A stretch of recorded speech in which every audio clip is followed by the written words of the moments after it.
c'est l'heure Philippe de l'info média du jour. 3 ans qu'il n'avait pas parlé publiquement, 3 ans qu'on attendait qu'il s'explique, voire qu'il présente des excuses. Rien de tout ça. François Fillon était l'invité hier de l'émission Vous avez la parole sur France 2, présentée par Léa Salamé et Thomas Soto.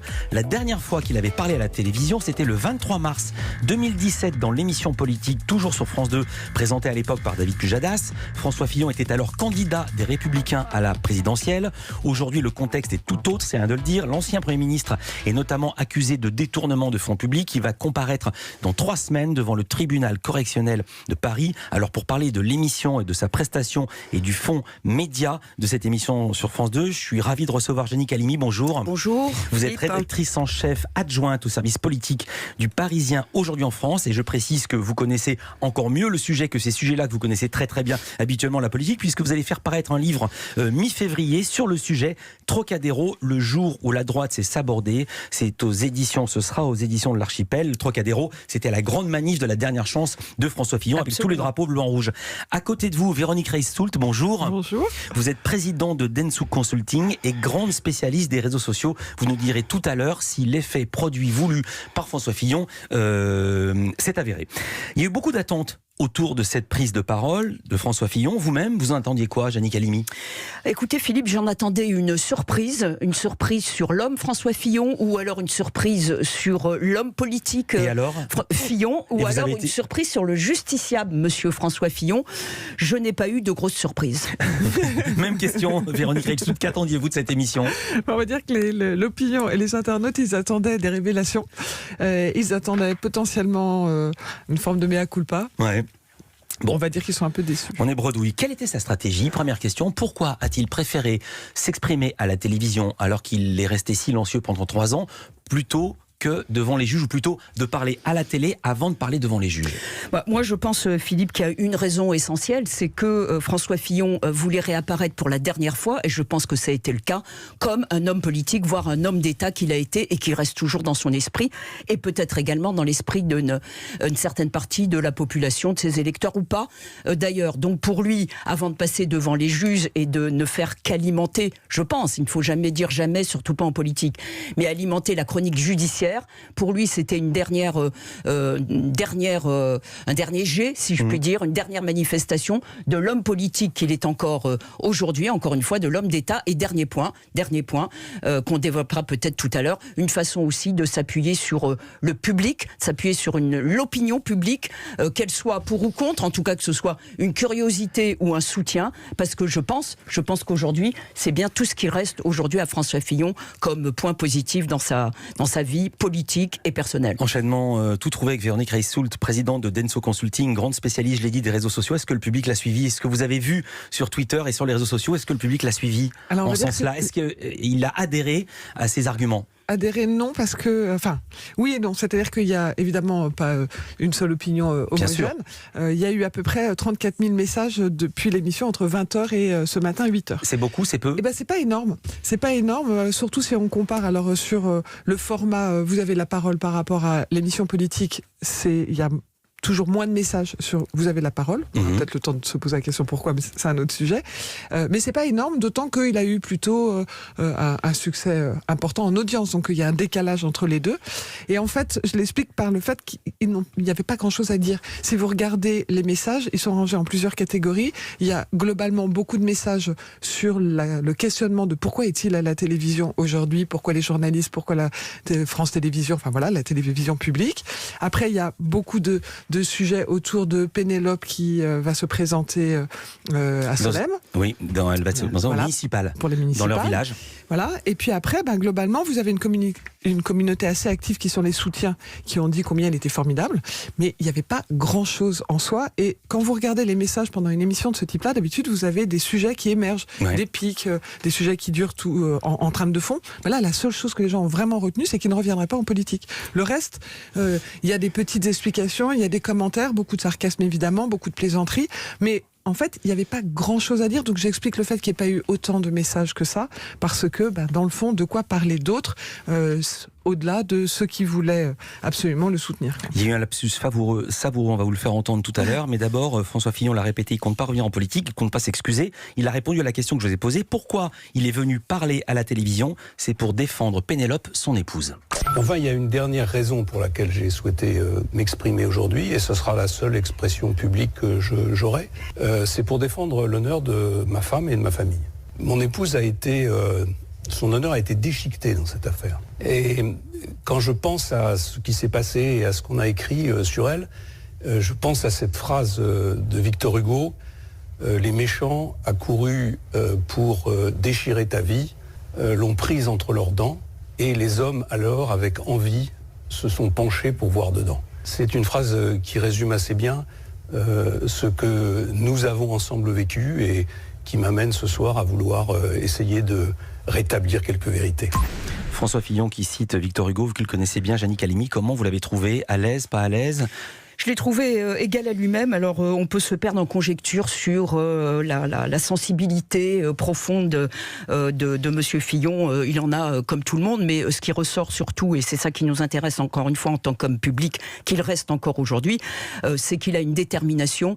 C'est peut-être une carapace, mais en tout cas, il a une véritable volonté. N'oublions pas qu'il en a bavé des ronds de chapeau quand il était Premier ministre, mais il est resté quand même pendant 5 ans aux côtés d'une personne avec qui les relations n'étaient pas si bonnes que ça. Souvenez-vous de ces mots de dos récurrent lorsqu'il était à Matignon. Il a supporté tout ça.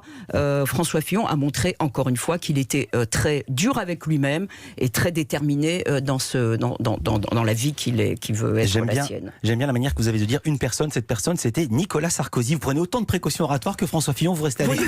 Alors hier, en plateau en direct, il y avait Thomas Soto et Léa Salamé. Léa Salamé qui avait interviewé il y a quelques semaines Carlos Ghosn, l'ancien PDG de Renault-Nissan, conseillé par Anne Méo.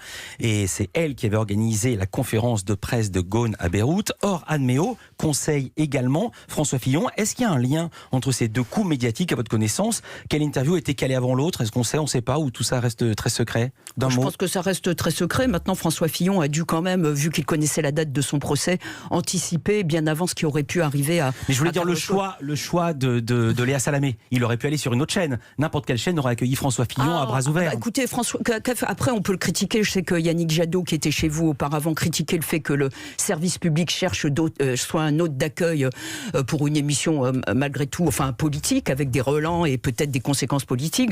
Je n'en sais rien, mais d'un autre côté, quand on est François Fillon, ancien Premier ministre, c'est quand même normal, enfin en tout cas logique, de choisir une chaîne publique, en tout cas quelle qu'elle soit, pour faire la dernière apparition en tant qu'homme public, justement, et politique. Et actuellement, TF1 n'a pas d'émission politique. Véronique Reichelt, ce sujet a été commenté sur les réseaux sociaux. C'est un des sujets qui était le plus commenté, même parce que déjà en amont, il y avait le sujet de pourquoi sur France 2, les internautes n'ont pas forcément la même vision parce que c'est un homme politique et c'est un ancien président de la République, Premier ministre, pardon.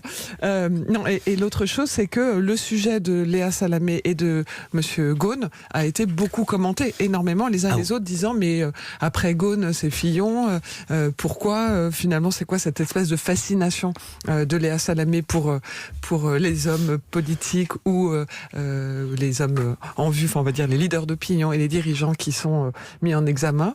Donc voilà, il y avait ce sujet-là, et puis ça a même été plus loin parce que finalement il y avait beaucoup d'internautes aussi qui disaient mais dans le fond les médias ils ont un problème avec les hommes blancs qui sont mis en examen. Parce que du coup, on a rappelé qu'il y a aussi énormément sur BFM TV Monsieur Tapi, qui a, enfin voilà, bref, il y avait beaucoup. Blancs, vous dites ? C'est ce que je lisais sur les réseaux sociaux. Les hommes blancs de plus de 50 ans mis en examen. En général, si vous êtes accusé de blanc, d'abus d'abus de biens sociaux, en général, malheureusement, les PDG, c'est plutôt des hommes blancs de plus de 50 ans. Donc on tombe forcément sur cette catégorie-là. Mais ça les a beaucoup fait réagir. Voilà. Et sur l'idée sous-jacente du tous pourri, il y a eu un lapsus de François Fillon qui a beaucoup fait réagir. Écoutez.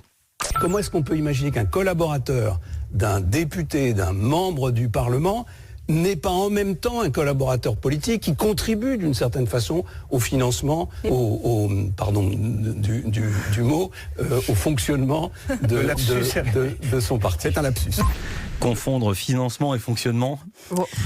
Écoutez, alors il faut bien quand même souligner que ce qui est reproché aujourd'hui, et encore que reproché, parce que moi je veux bien le tous pourri, mais d'abord la justice n'est pas encore passée, donc mettons quand même les pendules à l'heure, et le financement de partis, le détournement de fonds publics pour financement de partis n'est pas reproché à François Fillon ou à Pénélope Guette sur le procès qui va avoir lieu dans quelques semaines. En revanche, il est vrai que c'est un lapsus oblique vis-à-vis de toutes les affaires qui touchent Monsieur Mélenchon ou ou Marine Le Pen avec l'utilisation de fonds publics pour des